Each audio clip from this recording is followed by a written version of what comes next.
All right. Good morning, everybody, and welcome to episode 76 of the On Air Advocate. Where at the On Air Advocate, we look to provide education, support, and empowerment for all of those with different abilities, mental and medical illnesses, and their caregivers. For those of you who do not know me, my name is Tammy Flynn, and I am the host and producer of the On Air Advocate. And I am super excited that you are here on this Tuesday morning joining us live, or whether you are catching this on the replay. Now, as you guys know, over here at the On Air Advocate, we always pick a different focus month or a focus week. And this week, we are celebrating Alopecia Awareness Week over here at the On Air Advocate. So with that, I am so excited to introduce to you Ronnie Artero Fredrick. She is a licensed massage therapist, the owner and operator of KANNAI Therapeutic Massage, as well as my friend. And in addition to that, she has been battling this journey with this autoimmune condition, alopecia, since the age of 1. And so she is here this morning to share her story with us.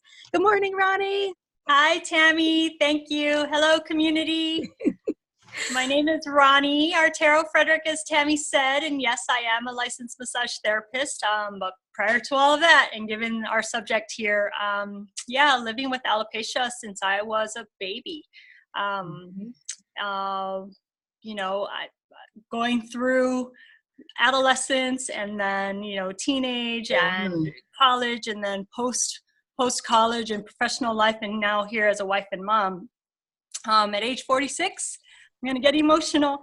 I still deal with, some insecurities around that. And it's amazing that even though I've been through so much positive in my life, that you can't get past some things emotionally. So I'm happy to be here to share my story. Thank you. So I don't know where to start. Let's start with the baby picture. I think a great place to start would be where you're from, like where you were born and from, because I know in listening to you tell me a little bit about your story, and we read about some of the myths and things that you were told when you were little. Right. Okay. I'm sure the audience will love to know about that and hear, because I think that the same thing happens a lot of times when we might have kiddos that are born with different abilities and whatnot, and our family starts giving us suggestions as to why they think they have an issue. And so when you were little, your family and community kind of had reasons why this might be happening for you as well. So if you can start there, Ronnie, that would be great. Okay. So first I'll show a picture. Sorry, this is our way of doing it today. So that's me as an infant. Look at you. Full head of hair, right? Full head of hair. By the time I was 1-ish, and I'll show you that picture, you can start to see some of that thinning right at the scalp, right? Like in the bowl area. And so I think in looking at all my other baby pictures, by the time my twin sisters were born, younger than me, maybe a year out from this, my hair had already started to grow back in. So that was my mom's story as far as my background. The first time I was aware of it myself, I was a 5th grader in grade school, co-ed grade school. We're out on the park playground, and I lifted my hair like this. I'm from Guam, and so it's 80-something degrees all year round. So I just lifted my hair like this, and my hair is about this length. And some younger kids had said, "Ooh, look at that girl's hair." And I thought, okay, well, look at my hair, right? It looks kind of crazy from the front. But they were standing behind me, and so I asked my other girlfriends. I said, my grade school friends, I said, what are they talking about? And so they went behind me and they said, oh my God, Ronnie, my hairline, most people have hairline that's, at the nape of their neck. They have all the little hairs that kind of come into the nape of their neck. I didn't have that. It had really come up to the base of my skull. And the hairs looked to be shaved and singed, is what one of my girlfriends had mentioned. So that was my first learning as an individual, as a child, that I had something going on. So I get back to my mom's, And she says, oh my gosh, you know, you had this when you were a baby. And we thought it was because we had fed you octopus.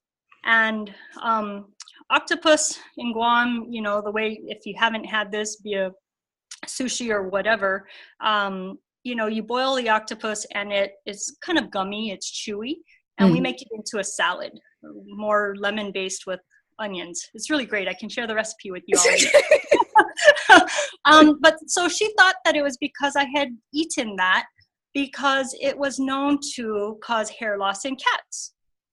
So that's, I don't know if she ever sought medical attention for me. You know, I don't have that information, and I didn't, you know, it's just never been that big of a deal, I guess, for me. So by sophomore year, or by my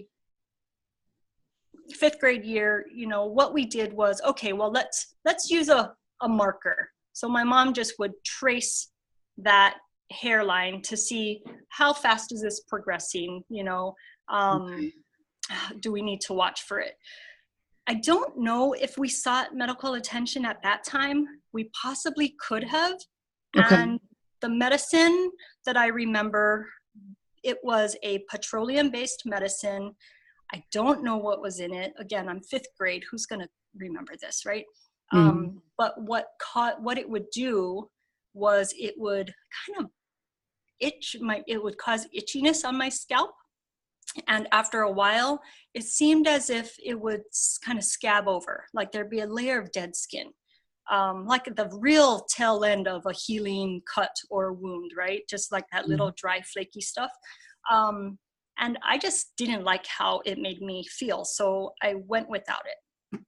I was a swimmer, so I was always concerned with swim meets. I mean, we always swam with swim caps as competitive swimmers.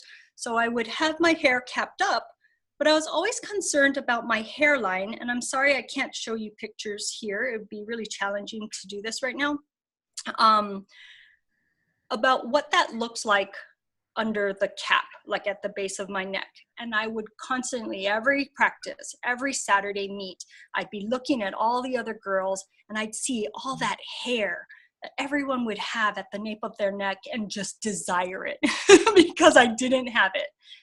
I didn't have it. Progressing now, you know, living with this, I didn't know anyone else in school until maybe high school. I saw another girl, and I counted my blessings, because at that time, hers was so much worse than mine. She had to do comb overs. She had to always wear a bandana to cover most things up. I could see that she's pinning. And yet I wasn't strong enough or confident enough to reach out to her to say, hey, I know what you're going through, you know, and because we're kids, right? We don't, my insecurities at the time, just, I couldn't bring myself to do it. And I think about that often, that, oh God, why didn't I just reach out and say, hey, you're not the only one. So anyway, that's my freshman year. Come my sophomore year, pretty much I had dealt with patches, just patches. Most of my impact was, do you have those pictures, Tammy, that you can call up? Because otherwise I have to turn my phone around. Yeah. Are you able to just position your phone right on your computer? Yeah. Your other computer? Let me see. I can tell you how I see you. Okay. I can see you perfect. It's I can see you perfect. Oh yeah, that's a great picture. I mean, okay. great. So this hairline back here is worse than what I was dealing with in high school. So it's higher. Can you see that well enough? Yes. So it's higher than what I had in elementary, like grade school, because it was lower here. So I didn't have any of that nice baby hair coming into my neck. My hairline was right at the occipital ridge, basically, right here. But it was, you know, kind of jagged, kind of weird. Here is where it's more, I think, I'm trying to base it on touch, is more like a patch type. Right. I can see that. Or patch. But for me, as I've aged and as I've come into my stressful work adult life, I have just, it's like an area, a patch, but it's taken like all of this. Not that it's taken, So, my body has rejected. Right. So as you have aged, it has gone higher up. I think it's onto the sides. The level of stress that I've had. My workload was just so stressful. But so I just wanted to show you what it was underneath, because primarily all my life, it has just been underneath. And now it's starting to work up to the sides a little bit. Right. My sophomore year of high school, I had a new boyfriend, and I'm, living life and loving it. And he noticed because the wind blew a strong way that up in my cowlick area, in this area, that I was bald. And I said, no way, because I had no idea that I had any, new appearances or presenting. Yeah. So I was devastated. I was very embarrassed, because here I was dating this new boy, this type of thing. So I resorted back to that medicine again, and I hated it because it's petroleum based and it's in my cowlick area. It was just so oily, and it didn't do the covering that you would expect it to do, because all the hair around it would get oily. So I just decided that I'm not doing it. I'm just going to do my best to cover up. I would use brow pencil or eyeliner to do my coverings, at least on the tops, because underneath I always had full, long hair. Right. So that's sophomore year. I don't know. Do we want to stop and ask other questions, or I can keep going? I am intrigued by all of what you are saying. And, from speaking with and knowing some others with alopecia, they have really spoke a lot about, as you build your community, which I think is with anything, whether that is other health impairments, whether it's special needs and other special needs moms or parents or families, is that realizing that you're not alone in this. And I know that Brittany, who is going to be on Thursday, she has spoke to me a lot about that over time, and when she decided that, she was going to start posting pictures, and, she is completely bald. But she talked about that it wasn't till that first time that she went to one of the conferences, that really she was ready and able to embrace that there were others that were like her, and that, she was going to be proud of what that was. But she said it took so long, you know what I'm saying, of time, and realizing that she wasn't alone. And I think that so many others that are able to hide it sometimes still are, and they're not speaking. And I know that when I posted yours up, one of my other special needs mom friends, Paula, she commented under there that she hasn't told anybody, and she just in the last little bit has found out now that she has alopecia. And I think that the more that we can do things like this, and the more that we can make people aware of it, and what it is and why it happens, and that it doesn't, our differences aren't a bad thing. They make us all unique in the way that, that we are. That is so good. And especially for younger generations that are, watching us as, adults that are going through this now currently themselves. Yeah. So going to the point of, why does this happen?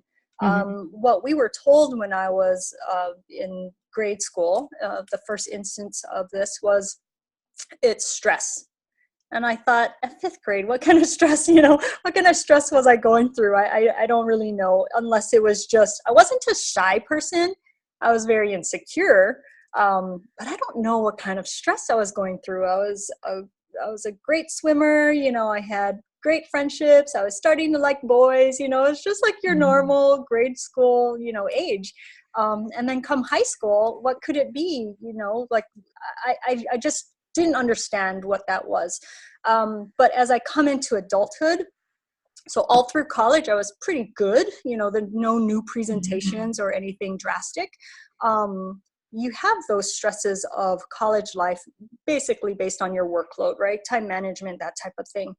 At least for me. I didn't have anything significant or traumatic happen during college or drama. It wasn't until I then was working and now a mom of twins, that as my workload and responsibilities increased, and now I had this challenge of wanting to be at home with my new babies and having to be at work, that caused so much challenge for me. And it just seemed to be this awful cycle, of work and then coming home and just loving life, to where that's when I think I had not only dealing with alopecia, but the first presentation was dermatology issues, which then got me to the dermatologist. And at that point, I had already seen that my hair was dropping. And that was the first time that I started to drop on the sides. And so it had to have been significant.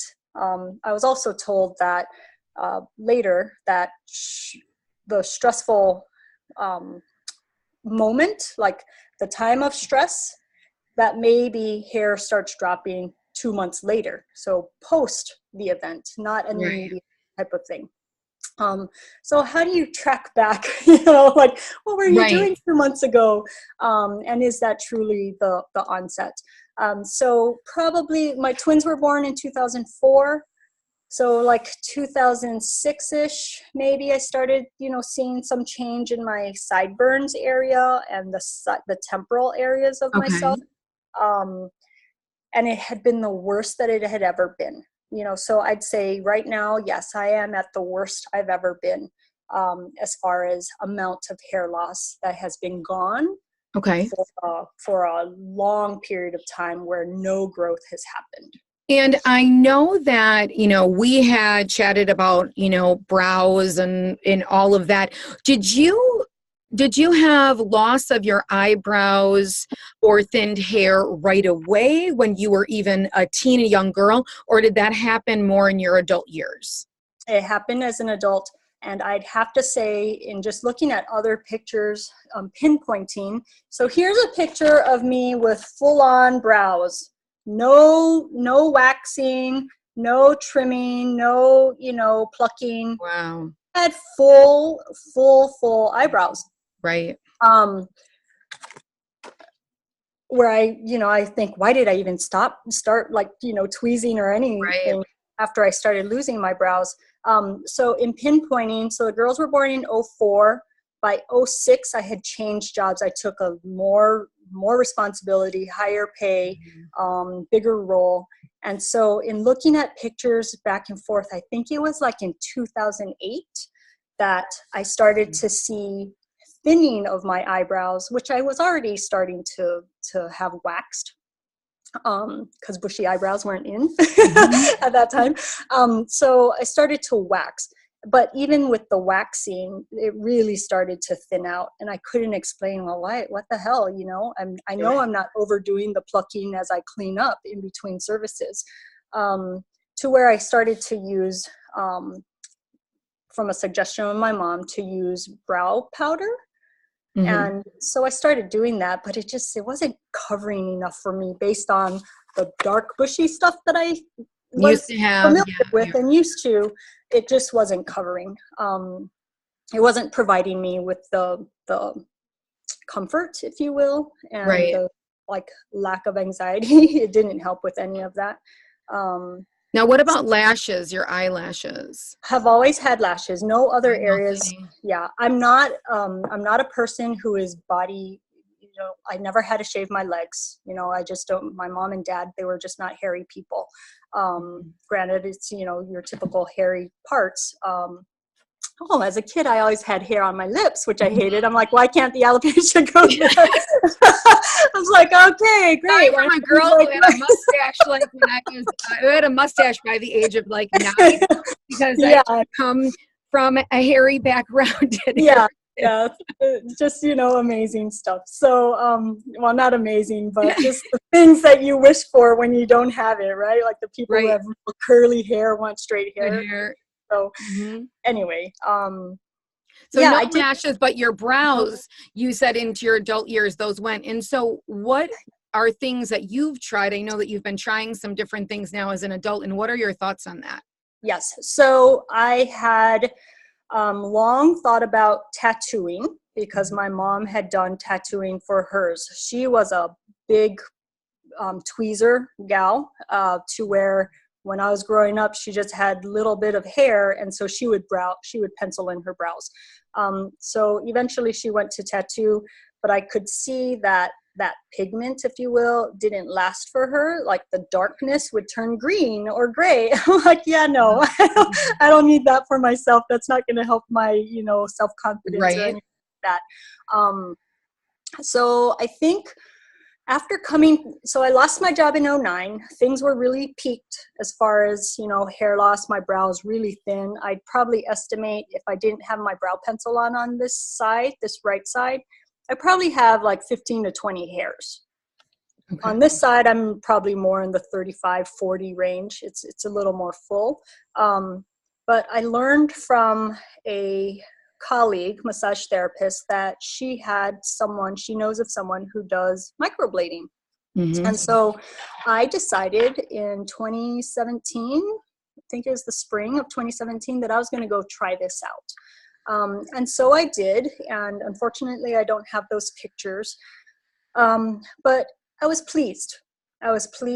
However, in the healing process, in the beginning, for me, now I don't know everybody's experience, but for me, you can see those hairs, like the hair type strokes, because that's the intention of the microblading. It's temporary pigment. It's not a tattoo, temporary pigment, that you can see the hair strokes, and I loved it. I really was like, cool, I don't have to spend money on brow pencils anymore. I can go out. Right. But as it healed over, those hairline marks that were clear to me, post-service, and, a month later, maybe 2 months, now they just looked muddied. And I thought, well, what did I spend my money on? I still have to fill them in, it was like not a consistent marking. It looked better, obviously, than having just like my sparse hairs. Right. And I didn't have to be so concerned when I got up in the morning. If I had to walk out and take the kids to school and face somebody, I wouldn't be so like, oh God, they're looking at my brows. I felt confident enough that, okay, this is fine. I don't have to always make up my face in the morning. Isn't that crazy that I feel that I have to make up my face? Oh, it's just a self-confidence thing, right? So I thought, okay, this woman was going to give me a free touch-up, because when my left brow healed over, it's like all that pigment just kicked out. So you couldn't really even see it. And I just decided, I'm not going to go back for that. I didn't think that was the right thing for me.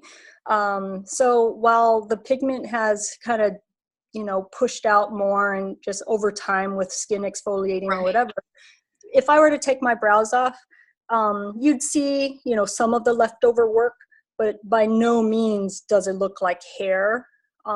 Okay. Strips. It just looks like it's almost like a brownish, reddish line. Right. And I think as we talked about before we went live on the air, is that with so much of the different things that you can try, and even when we're looking for dermatologists, as if we're having some hair loss and those kinds of things, it's just continuing to research and trial and error. I feel like that is the way so much to see that some people might have great success and others, not so much. And some of it can also be, how much your skin absorbs and takes to things. Mm-hmm. I find that for some things work really well, and for some not so well. Yeah. So also prior to me doing the microblading and in trying to address dermatology issues related to the stress, I concluded in the end that it was just all stress related that I was presenting with that stuff. That dermatologist had recommended and shared with me that the latest research had found that they were seeing inflammation at the hair follicle, so that now the treatment protocol, if you will, or recommendation was steroids, anti-inflammatory steroid topical ointment. So for me at that point, he's like, well, let's try Elidel on your patches. And so I was, but I wasn't patient enough. You know, my history had been that the hair for the most part always grew back, with the exception of my hairline at the neck or at the base of my skull. That was the only thing that all my life had never grown back. So I remained hopeful that all this side stuff, the temporal stuff, and my eyebrows would eventually grow back. Okay, keep yourself less stressed. You know, I wasn't working my crazy, 50, 60-hour job anymore. I was a massage therapist. Things had dramatically changed in my life, but I wasn't seeing I wasn't patient enough to do the steroids, and I wasn't seeing any change with respect to brows. Every once in a while, I present with the new patch here. Mm-hmm. I can't see if you can see this, but I'm thin, like right up in here. Right. Again, I can't see, but thin right up in here. That eventually fills in, but then something happens and then it falls out again. Okay. Today, this is my present life. So it grows in, but it never comes all the way down to right above here. Right.